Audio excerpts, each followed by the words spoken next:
எவ்வளவு காலம் சார்ந்து இருக்க போகிறோம் என காங்கிரஸ் நிர்வாகிகளுக்கு செல்வ பெருந்தகை கேள்வி எழுப்பியிருக்கிறார்.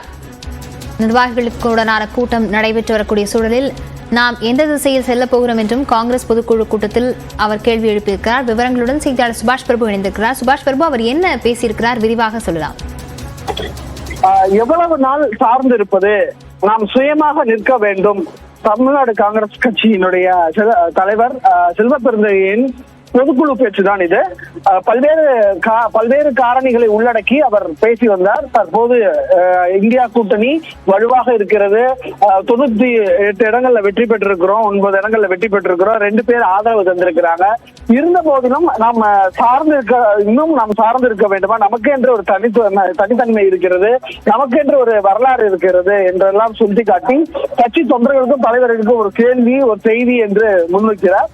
நாம் எந்த திசையில் செல்கிறோம் என்பதை தலைவர்கள் தோழர்கள் முடிவு செய்ய வேண்டும். தோழமை என்பது வேறு, சார்ந்து இருப்பது என்பது வேறு. தோழமையாக இருப்பது அவங்க அதுல நிகர் நாம் மட்டும்தான், அதாவது காங்கிரஸ் கட்சி மட்டும்தான் என்று சொல்லி இருக்கிறார். அப்படி என்றால் நாம் எவ்வளவு நாள் சார்ந்திருக்க போகிறோம் என்ற கேள்வி நமக்கு இருக்கிறது. இதற்கான பதிலை உங்களிடமிருந்து எதிர்பார்க்கிறேன் என்ற ஒரு கேள்வியை இந்த பொதுக்குழுவில் அக்கட்சியின் தலைவர், தமிழ்நாடு தலைவராக இருக்கக்கூடிய செல்வ பெருந்தகை முன்வைத்திருக்கிறார்.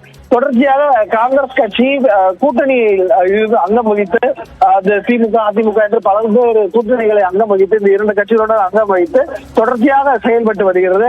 அப்படிப்பட்ட சூழ்நிலையில் நாம் எப்படி செயல்பட போகிறோம் என்ற ஒரு கேள்வியை இந்த பொதுக்குழுவில் அக்கட்சியின் தலைவர் செல்வ பெருந்தகை கட்சி நிர்வாகிகள் முன்னிலையில் வைத்திருக்கிறார். அவர் வைத்திருக்கக்கூடிய கேள்விக்கு பதிலளிக்கும் வகையில் கட்சி நிர்வாகிகள் இந்த கூட்டத்தில் தற்போது பேசி வருகிறார்கள். விவரங்களுக்கு நன்றி சுபாஷ் பிரபு.